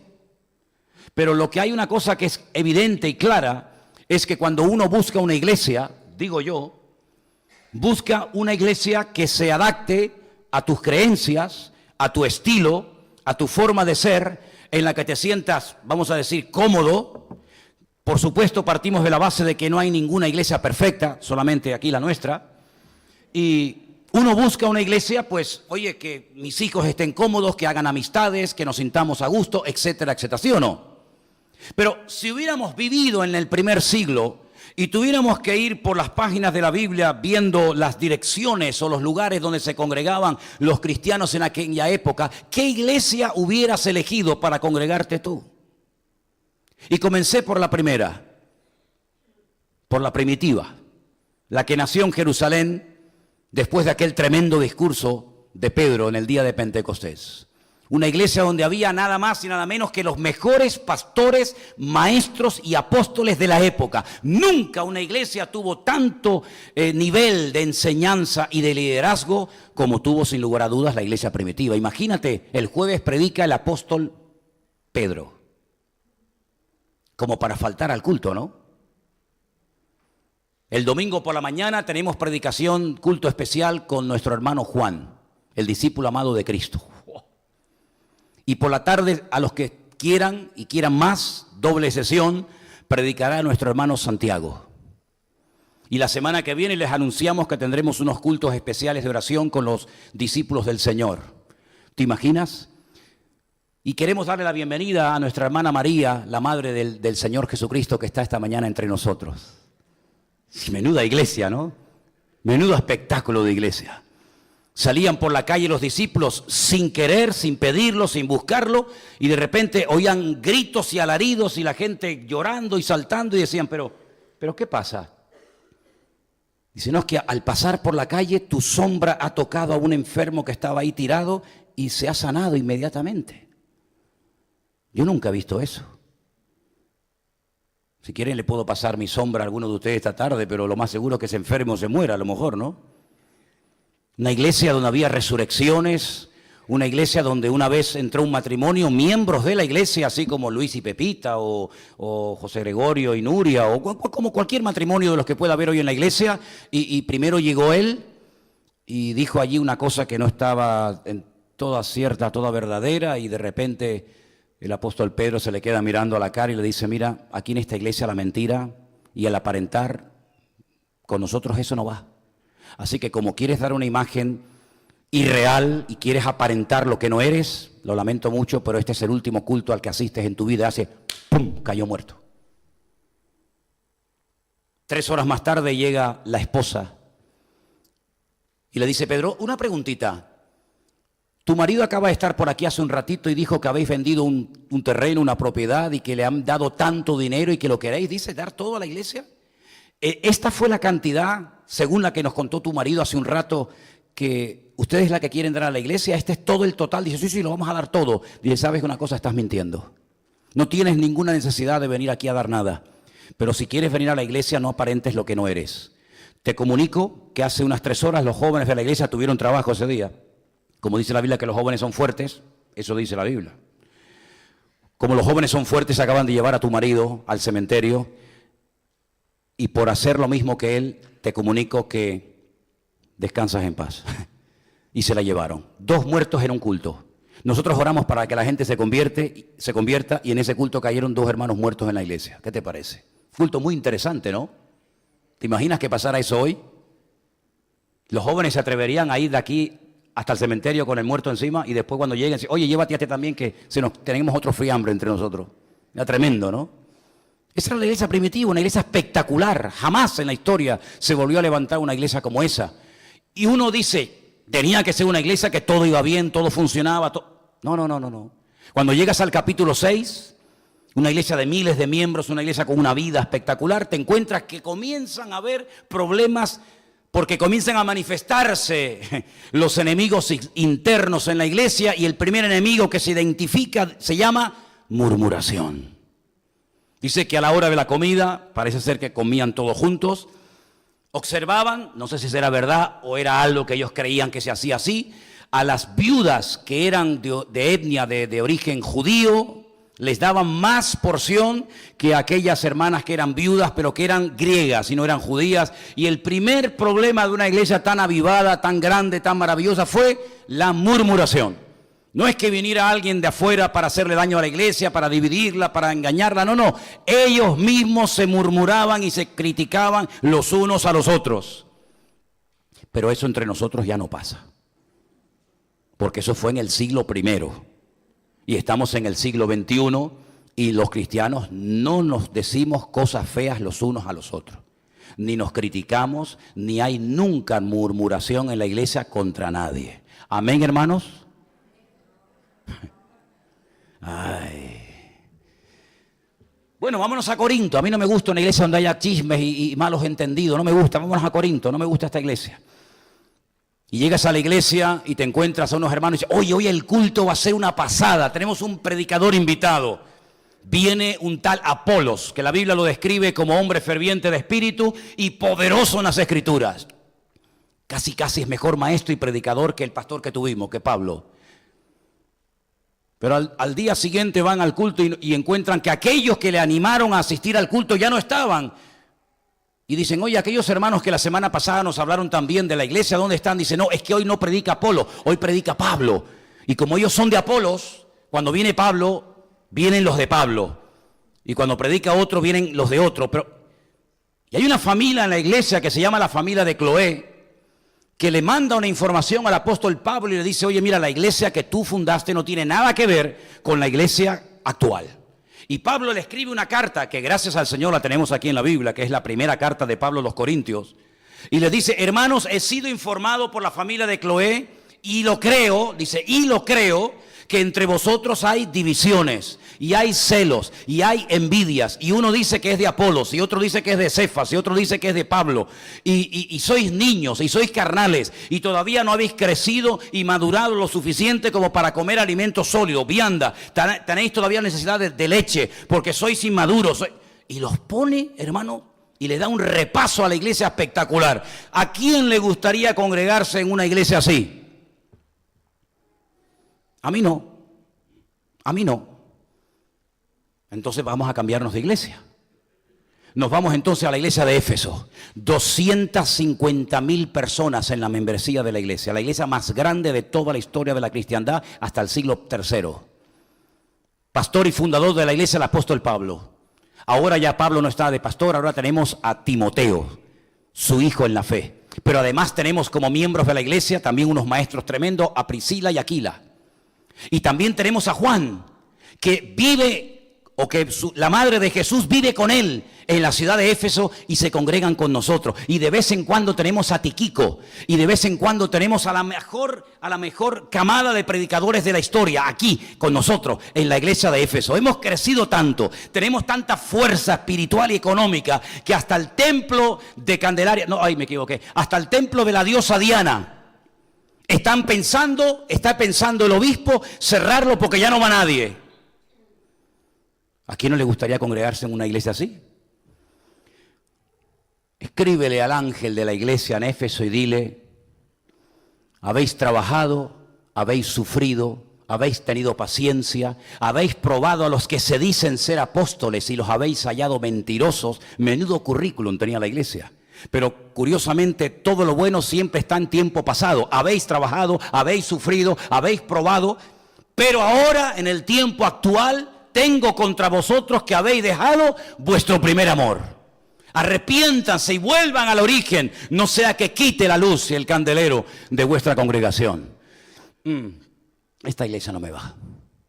Aquí hay rollos raros. Vámonos a la que está al lado. Está cerquita, está a 50 kilómetros. Bueno, no pasa nada. Vámonos a la iglesia de la Odisea. Cuando llegamos allí, nos recibe el ujier en la puerta y nos dice, bienvenidos ¿Son nuevos? Sí, somos nuevos, venimos de San Isidro. Qué bueno. Quiero darles una buena noticia antes de que empiece el culto. Están ustedes en la mejor iglesia de Asia Menor. En esta iglesia no hay murmuración, en esta iglesia no hay crítica, no hay mala doctrina. En esta iglesia no nos hace falta de nada porque lo tenemos todo, somos los mejores. Escríbele al ángel de la iglesia en la Odisea y dile que son unos pobres, desnudos, miserables y desventurados. Y diles de paso que estoy a la puerta y llamo. Si alguno oye mi voz y abre la puerta, entraré a él, cenaré con él y él conmigo. Entonces, ¿dónde vamos? ¿A Corinto? ¿A Éfeso? ¿A Esmirna? ¿A Tesalónica? ¿A la iglesia primitiva? No hay ni una sola iglesia en todo el Nuevo Testamento que fuera perfecta, porque lo que no había en una, lo había en otra. Y por eso tenemos que partir de la base de que a pesar de que han pasado ya muchos siglos desde aquellas iglesias hasta hoy en día, seguimos lidiando, seguimos peleando contra enemigos externos, contra principados, contra potestades, contra gobernadores de las tinieblas en las huestes celestiales, sino que además tenemos enemigos internos que intentarán por todos los medios frenar el avance, el crecimiento, la espiritualidad, la santidad, el orden, la obediencia, etcétera, etcétera. Y es exactamente lo mismo hoy en lo espiritual que lo que le pasó a Nehemías en su época, en lo natural. Nehemías capítulo 4, déjeme que le lea algunos versículos. Nehemías capítulo 4. Cuando Sanbalat oyó que nosotros edificábamos el muro, se enojó, se enfureció en gran manera e hizo escarnio. Una palabra rara, ¿no? Escarnio. La busqué en el diccionario. Dice, escarnio es una burla cruel cuya finalidad es humillar o desprestigiar a alguien. Críticas, calumnias, mentiras, un menosprecio total y absoluto.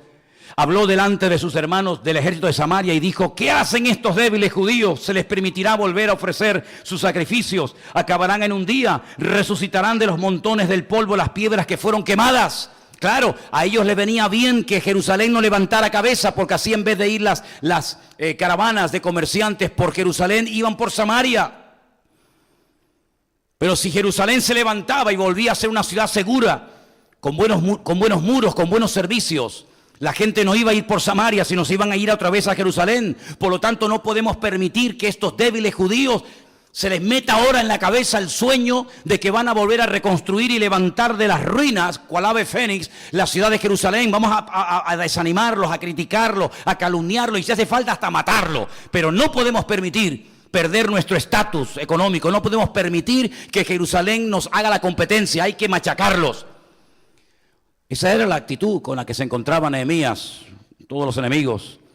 Pero dice Nehemías, por ejemplo, en el versículo 4, oye, Dios nuestro, que somos objeto de menosprecio, y vuelve la afrenta, el baldón de ellos sobre su cabeza, y entrégalos por despojo en la tierra del cautiverio. Le preguntaron una vez a un anciano, ¿usted está de acuerdo con la oración que hace Nehemías? Que casi es una oración llena de venganza.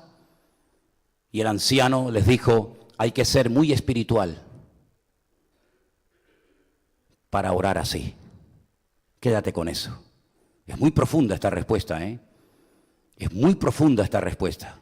Hay que ser muy espiritual para pedirle a Dios que haga eso contra los enemigos de Israel. Pero Nehemías tenía olfato, tenía discernimiento espiritual y sabía perfectamente que detrás de el deseo de parar la obra, lo que se pretendía era atacar al Dios de Israel. Y cuando hoy en día se empeñan los políticos inútiles que tenemos en este país en quitar crucifijos y en quitar muchas cosas que tienen una connotación cristiana, no es simplemente porque es una cruz, o no es simplemente porque es una fiesta cristiana, no. Lo que se pretende es quitar a Dios de en medio porque molesta. Esa es la cruda realidad. Empiezan, como decían hace muchos años en el corazón de Europa, quemando los libros, y al final terminan quemando a los que escribieron los libros. Empiezan quitando los crucifijos de los colegios y las oraciones, y al final terminan prohibiendo que se alabe al Dios que murió en esa cruz por toda la humanidad.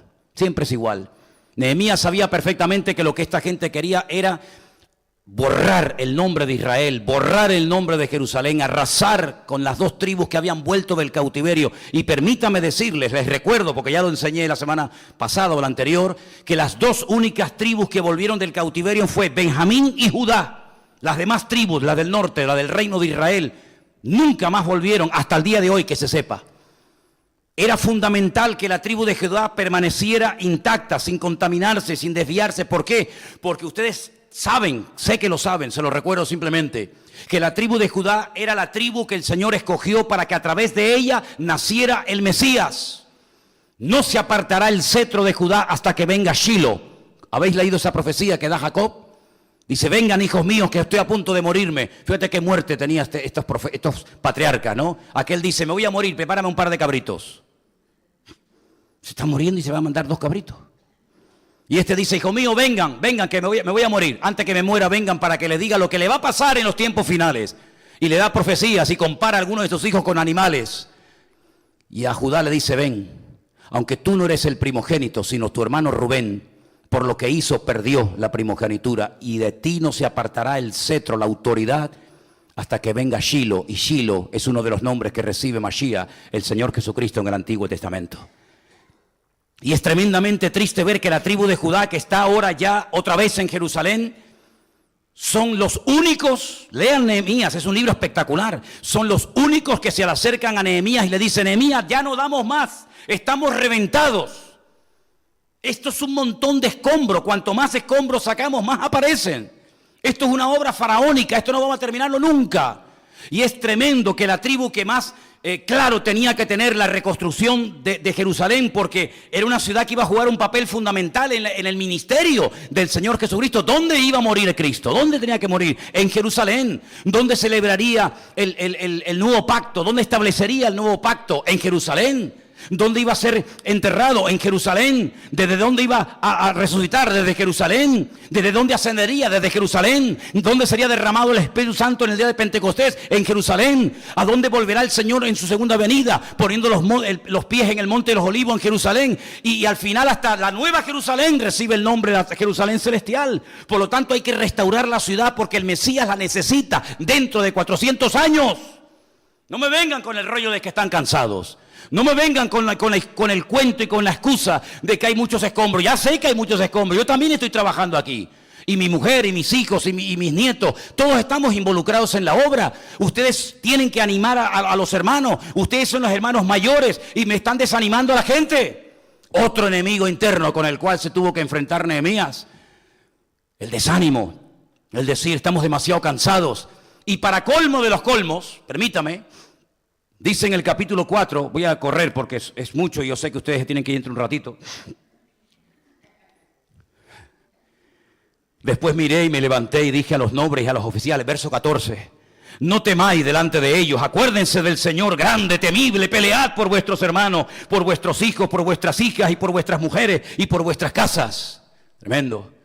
Desde aquel día, versículo 16, Dayana, desde aquel día, la mitad de mis siervos trabajaba en la obra y la otra mitad tenía lanzas, escudos, arcos y corazas.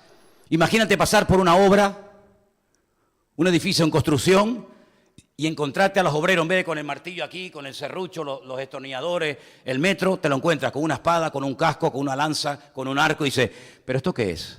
¿Un carnaval o una obra?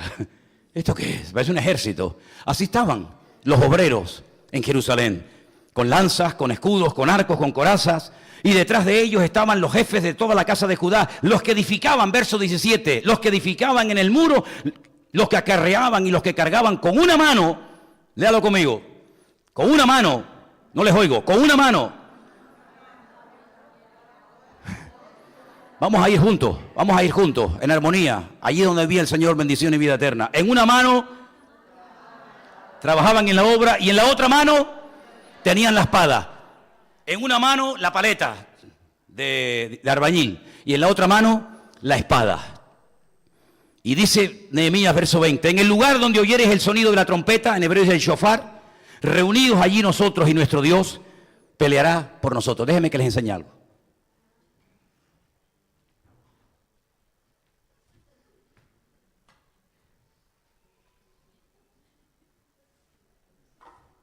¿Dónde me metieron la espada? ¿Quién me cogió la espada?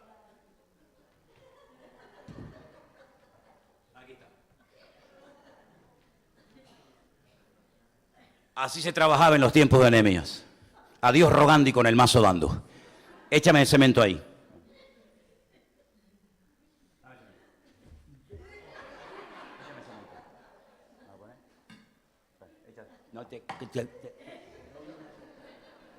Así trabajaban en los tiempos de Nehemías.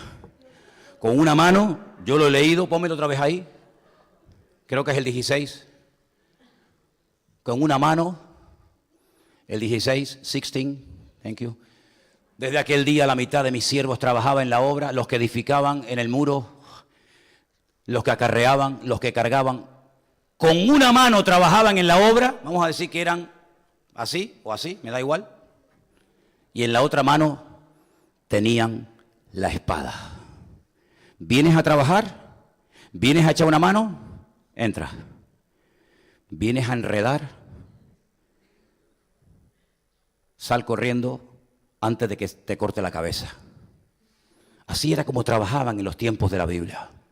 Con la espada en la mano. Hemos leído esta tarde el apóstol Pablo, cuando observó al soldado romano que lo estaba cuidando en la prisión, se dio cuenta de que tenía un arma que durante siglos, este arma, la espada, durante siglos le permitió a los ejércitos de Grecia, de Roma, de Babilonia, a los medos, a los persas, a los fenicios, a los griegos, a todos los imperios de la época, les permitió obtener victorias tremendas. No había bombas, no había metralletas, no había bazocas, no había misiles, pero el poder de la espada era lo que permitía que los ejércitos avanzaran, conquistaran y pudieran colonizar y echar raíces en los terrenos que conquistaban.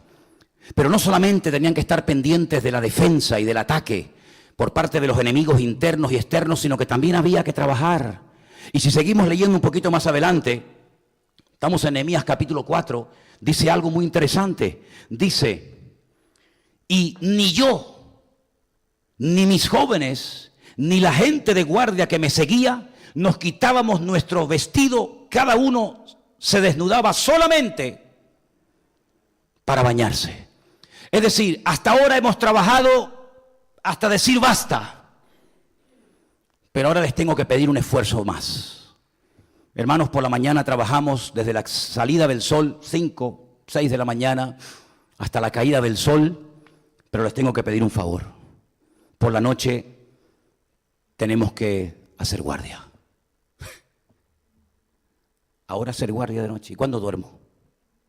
¿Y cuándo estoy con mi mujer y mis hijos y mi familia? ¿Y cuándo descanso? Cuando estés en la presencia del Señor. Así que trabajas por el día 12 horas, 15 horas, y por la tarde te toca la tercera imaginaria. Los que estuvieron en el ejército saben qué es la tercera imaginaria. ¿Qué era la tercera imaginaria? La peor hora que te podía tocar, de 3 de la mañana a 6 de la mañana.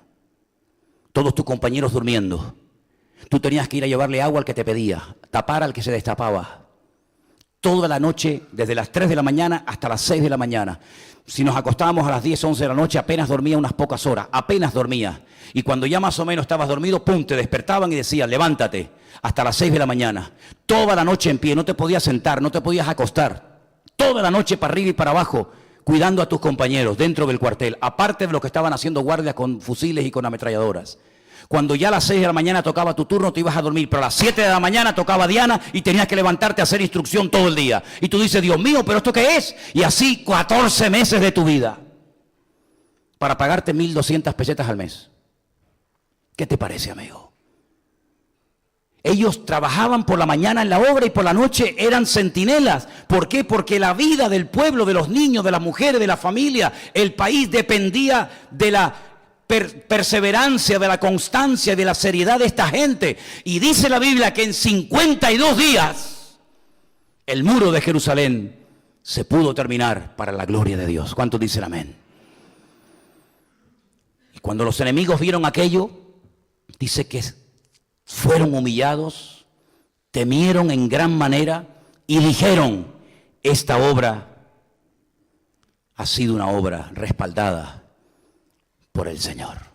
¿No te das cuenta que la forma como vivimos, la forma como tratamos las cosas del Señor, el interés o la apatía con la que hacemos las cosas para el Señor, puede abrirte puertas o puede cerrarte puertas para alcanzar a otras personas para Cristo? ¿No te das cuenta de que también es una forma de evangelizar, mostrándole al mundo que desinteresadamente, por amor a Dios y a su iglesia, Eres capaz de esforzarte, de dormir poco, de comer poco, con tal de que la obra del Señor se mantenga y las puertas de la iglesia estén abiertas y se pueda seguir predicando el Evangelio. No solamente se predica el Evangelio en una esquina repartiendo folletos o Nuevos Testamentos o desde un púlpito cantando, predicando, sino que con nuestra vida podemos demostrarle al mundo que amamos a Dios y amamos su obra también. Y por el Señor y por su obra estamos dispuestos a cualquier sacrificio porque le amamos tanto y lo queremos demostrar no con palabras sino con hechos y con acciones. ¿Cuántos dicen amén? Como la iglesia es el lugar más sagrado del mundo hoy por hoy, ¿estáis de acuerdo conmigo? El lugar más sagrado del mundo no es la Meca. No es la Meca el lugar más sagrado del mundo. El lugar más sagrado del mundo no es el Vaticano en Roma. El lugar más sagrado del mundo no es el Kotel Hammarabi en Jerusalén, el Muro de los Lamentos. No, señor. El lugar más sagrado del mundo hoy por hoy es donde se reúne la iglesia de nuestro Señor Jesucristo. Ese es el lugar más sagrado y de más santidad del mundo. Donde hay 2 o 3 en mi nombre, allí yo estaré en medio de ellos. Y es algo tan importante saber lo que representa, lo que implica ser miembro de una congregación, que el apóstol Pablo a un pastor, escuchen bien, a un pastor le escribe las siguientes palabras. Escúchalas. Primera de Timoteo 3, 14 y 15. Te escribo, aunque tengo la esperanza de ir pronto a verte, para que si tardo, que es lo más probable, ¿verdad?, sepas cómo debes conducirte, comportarte en la casa de Dios, que es la iglesia del Dios viviente, que es la columna y baluarte de la verdad. Un pastor le escribe a otro pastor una serie de instrucciones para que sepa cómo debe comportarse en la iglesia. Y me llama muchísimo la atención que Pablo no dirige esta carta, estas instrucciones, estos consejos, estas ordenanzas a la totalidad de la membresía, sino a la cabeza visible, al pastor de la congregación, que era Timoteo, como bien sabéis, para que sepa cómo se debe de comportar un hombre, para que sepa cómo se debe de comportar un diácono, una viuda, una soltera, un nuevo y un anciano en la casa de Dios, que es la columna y baluarte de la verdad. Nosotros hoy en día no tenemos la costumbre que se tuvo durante siglos de levantar columnas para personas. Lo máximo que te pueden dar es una placa de reconocimiento por el trabajo realizado o por el logro alcanzado. Pero durante muchos siglos, cuando se quería recordar a una persona, y sobre todo, y lo podéis ver en la Biblia, sobre todo a personas que no tuvieron hijos, es decir, que no tuvieron descendencia, lo que se hacía es que en lugares importantes de tránsito, de comercio, etcétera, se levantaba una columna. Y al pie de la columna se ponía el nombre de la persona, para que cada vez que se pasara por aquel lugar y se viera aquella enorme columna, de ahí vienen los famosos obeliscos de los egipcios, supieran que esa columna se levantó en honor a Absalón, a Salomón o a quien fuera. Fijaros qué importante es el tema de las columnas en la Biblia, que cuando por fin se acabó toda la obra, toda la construcción del templo de Jerusalén, en la puerta del templo de Jerusalén colocaron 2 columnas, y a una la llamaron Joaquín y a otra la llamaron Boaz. Columnas que aparentemente no hacían ninguna función, no tenían ninguna finalidad, no había nada encima de ellas, pero eran 2 columnas que estaban allí para algo muy importante, y por eso tenían que ponerle hasta nombre para que recordaran en honor a quien se levantaron. Fijaros qué importante era el tema de las columnas en la Biblia, que cuando ustedes leen el mensaje del Señor a las 7 iglesias del Apocalipsis, fijaros que a cada iglesia el Señor se le presenta de una forma diferente. Tomen nota de eso. Como el Señor se presenta en su totalidad en Apocalipsis capítulo 1, luego Él, digamos, permítame la expresión, es desmembrado o presentado de 7 formas diferentes según a la iglesia. A una se le presenta como aquel que tiene ojos como llama de fuego. A otra iglesia se le presenta como el que tiene los pies bruñidos como el bronce. A otra iglesia se le presenta como el que tiene el sonido, su voz es como estruendo de muchas aguas. Sí, él busca una presentación diferente según a la iglesia a la que se va a dirigir. Luego viene el mensaje. Y al final viene lo típico. El que tiene oídos para oír, oiga lo que el Espíritu dice a la iglesia. Pero previamente a esa declaración o a ese consejo o a ese mandato, viene la recompensa que obtendrán los miembros de esa congregación si logran vivir una vida cristiana victoriosa y poderosa, si no caen ante la tentación, si son capaces de permanecer hasta el último momento fieles al Señor. Y he hecho una pequeña lista. ¿Se la leo? La voy a leer igual. Éfeso, al que venciere, le daré de comer del árbol de la vida. Nadie jamás ha probado el sabor de ese árbol. Ni Adán ni Eva pudieron comer de él porque no quisieron. Comieron del otro. Pero a la iglesia de Éfeso le dice: estáis fríos, habéis dejado vuestro primer amor, pero si alguien se levanta y se espabila, a los que venzan le daré para que coman del árbol de la vida. A Esmirna, no sufriréis daño de la segunda muerte. Estudien para que sepan lo que es eso. A Pérgamo, te voy a dar para que pruebes a lo que sabe el maná. El maná escondido. La palabra maná en hebreo significa, ¿qué es esto? Maná, ¿qué es esto? Mazén, ¿qué es esto? Maná. Y la Biblia lo describe: el color, el peso y el sabor. Y el maná, cuando entre en tu interior, va a saber a lo que tú quieras que sepa. Y se asustaron porque comían maná y no hacían sus necesidades. Y dijeron: este maná nos va a reventar, nos va a matar. Y se quejaron contra Dios. Pero dice: pero es que ustedes están comiendo la comida del cielo. Estáis comiendo la comida de los ángeles. Y ya no se cae el maná en ninguna parte, pero al que venza, yo tengo un maná escondido y se lo voy a dar a ustedes. Y también les dice: y una piedrecita con un nombre que solamente conocemos tú y yo. A la iglesia de Tiatira le promete la recompensa de autoridad sobre las naciones, regir las naciones con vara de hierro, y dice: y te daré la estrella de la mañana. ¿Cuál es esa estrella? ¿Dónde está? ¿Se puede ver? A ustedes se la voy a dar. A Sardis: si vencen, no borraré tu nombre del libro de la vida. Luego se puede borrar, ahí queda. Confesaré tu nombre delante de mi Padre y delante de los ángeles del cielo. A la iglesia de la Odisea le dice: te dejaré que te sientes conmigo en mi trono, como yo me siento en el trono con mi Padre. Esto es impresionante, porque tenemos el concepto de que Dios está aquí sentado y al lado está sentado Cristo. Pero eso no es lo que dice la Biblia. La Biblia dice que hay momentos en los que el Padre y el Hijo se sientan en el mismo trono. Y así como yo me siento con mi Padre en su trono, a los que venzan yo les dejaré que se sienten conmigo en mi trono, como yo cuando quiero me siento en la rodilla de mi Padre y tengo íntima comunión con Él. Tremendo, ¿no? Ya sé que está cargado de antropomorfismo el tema, pero muy interesante. Pero escucha el mensaje a Filadelfia: te haré columna en el templo de mi Dios, escribiré tu nombre, el nombre de mi Dios y el nombre de la ciudad de mi Dios en esa columna. Fijaron lo importante que eran las columnas en aquellos tiempos. Y Pablo dice que la iglesia es la columna y el baluarte de la verdad. ¿Qué es un baluarte?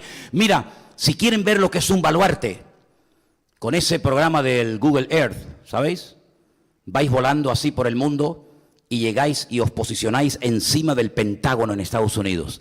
Eso era un baluarte. Esa estructura pentagonal la inventaron los romanos. Era un fortín donde se metían, donde se refugiaban los soldados, y cuando había momentos de peligro, momentos en los que había que atacar al enemigo, salían de los baluartes, salían de los pentágonos, iban a atacar a las personas y volvían otra vez a implantar la autoridad.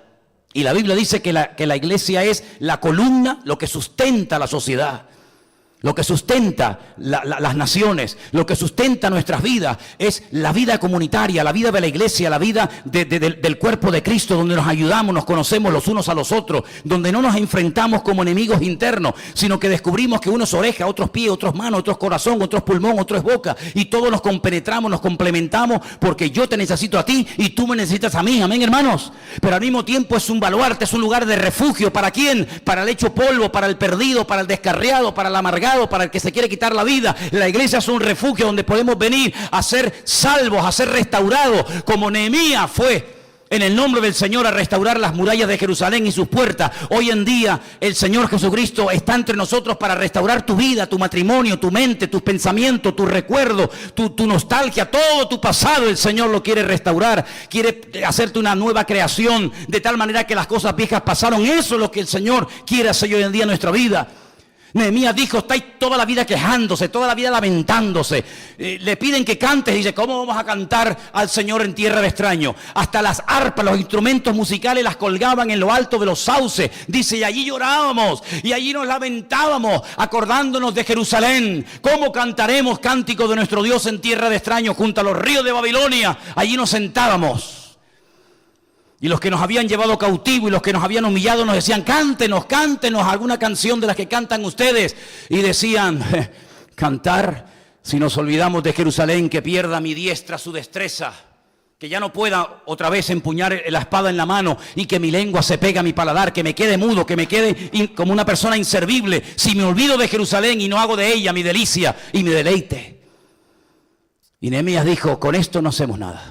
Con nostalgias, con lágrimas, con penas, con murmuraciones, con lamentos, no hacemos nada. Llevan 15 años así. Y el enemigo se ríe en nuestra cara. Sanbalá se ríe de nosotros, el Tobías, el árabe, el otro y el otro. Vamos a ponernos en pie de guerra. Vamos a levantarnos y vamos a trabajar juntos. Y vamos a avergonzar al diablo. Y vamos a demostrar al mundo que Dios vive y que está con nosotros. Y en 52 días terminaron la obra. ¿Cuántos días faltan para que termine el año? Como 2 semanas, ¿no? Más o menos. ¿Sí o no? Poco más, poco menos. ¿Cómo ha sido tu año? ¿Cómo ha sido tu matrimonio este año? ¿Cómo ha ido la iglesia? ¿Cómo ha ido tu vida privada? ¿Ha sido el mejor año de tu vida? ¿Has crecido? ¿Has madurado? ¿Te has consolidado? ¿Tienes clara las doctrinas, la enseñanza? ¿O todavía no sabes por dónde andas? 52 días fueron más que suficientes para reconstruir lo que años no habían conseguido. Pero si en esta noche todos y cada uno de los que estamos aquí le pedimos al Señor que restaure nuestra vida, lo que no han hecho durante años y años, medicinas, pastillas, psicólogos, médicos, psiquiatras, etcétera, etcétera, el Señor lo puede hacer en poco tiempo, porque el Señor no necesita tiempo. El Señor lo que necesita es tu voluntad rendida a sus pies. ¿Cuántos dicen amén? Cierra tus ojos. ¿Dónde está la espada? ¿Dónde está tu espada? ¿La perdiste? Dice que hubo un tiempo en Israel que tenían que utilizar espadas de madera, porque las espadas buenas las tenía el enemigo. Y hoy en día parece que todo lo bueno lo tiene el mundo, y a la iglesia le han quedado las obras. Pero yo les recuerdo a todos y cada uno de los santos que están aquí esta tarde, que con nosotros está el Señor nuestro Dios. Con ellos está el brazo de carne. Estos confían en caballos. Estos confían en sus medios de comunicación, en su poder económico, en su patrimonio. Nosotros solamente confiamos en el poder de nuestro Dios. Y aunque te puedas sentir como una hormiga, que puede ser aplastada en el desierto en cualquier momento por la bota de la tiranía, por la bota de la mentira, por el calzado de este mundo que aplasta y no da segundas oportunidades, la Biblia dice que el débil puede llegar a decir, fuerte soy en el Señor. Esta fue una lección que le costó lágrimas aprenderla al apóstol Pablo. Hasta el punto que llegó a decir, Señor, si verdaderamente lo que me estás diciendo es verdad, que tu poder se perfecciona, se manifiesta, se deja ver en mi debilidad, entonces a partir de hoy cambiaré mi forma de hablar, de orar, de pensar y de vivir. Porque comenzaré a gozarme más bien en mis debilidades, porque cuanto más débil me siento, más fuerte es tu presencia en mi vida. La fuerza física mengua, los años pesan, las enfermedades, las persecuciones, las calumnias, las traiciones, la deslealtad prolifera por todas partes. Pero cuanto más débil te sientas, más fuerte es el Señor contigo. Una vez dijo un hombre llamado Jonatán, aquel por el que lloró David amargamente, diciendo: Jonatán, Jonatán, amigo mío, que te amaba tanto, era tan hermosa nuestra amistad que tu amor me fue más dulce que el de las mujeres. Jonatán le dijo una vez a su criado: subamos a aquel monte, está lleno de enemigos, miles de enemigos de filisteos, pero si el Señor está con nosotros, da igual si subo solo o subo rodeado de miles de soldados. Total, la guerra no es nuestra, la guerra es del Señor. Una vez un hombre con un hueso seco de un animal muerto en el camino, con una simple quijada de burro, pero con la unción y el respaldo del Señor, logró derrotar a 1000 filisteos, a 1000 enemigos. Y es que lo que marca la diferencia no es lo que tenemos, sino lo que somos. Y somos, te lo recuerdo, real sacerdocio, nación santa, pueblo adquirido por Dios, comprado por la sangre de Jesucristo. Por lo tanto, no llores, no te amedrentes, no te asustes, no tengas miedo. Shalom alejen, tened paz entre vosotros, porque yo voy a estar con ustedes todos los días hasta el fin del mundo. Y Señor, en esta noche te damos gracias por la vida de Nehemías, al cual algún día veremos con nuestros propios ojos y hablaremos con él y le preguntaremos muchas cosas. Y te doy gracias por la perseverancia de ese hombre que, a pesar de las circunstancias, a pesar de las críticas, a pesar de todo, siempre oraba y decía: Señor, fortalece mis manos, recuerda lo que estoy haciendo para ti. Y al final la obra que le encomendaste la pudo terminar. Señor, que nosotros podamos ser como Nehemías, personas valientes, atrevidas, osadas, que por el reino de Dios hagamos cualquier cosa y que la obra en nosotros la perfecciones cada día hasta el día de Jesucristo. Gracias, Señor, de todo corazón te damos en esta noche por tu presencia en nuestras vidas. Gracias, Señor, te doy, porque yo sé que tú estás con nosotros. No importa el momento, la situación, el lugar, tu mano está conmigo. Aleluya. Me infunde aliento tu presencia, Señor. Contigo me siento seguro y en paz. Aleluya. Aleluya. Dale gracias al Señor ahí en tu silla, en tu banca donde estás sentado en esta tarde. Dale muchas gracias al Señor, porque a escasos días, a pocas semanas de finalizar este año 2019, Él sigue estando a tu lado. Santo Jesús. Sol. Nos ponemos de pie en esta noche, hermano.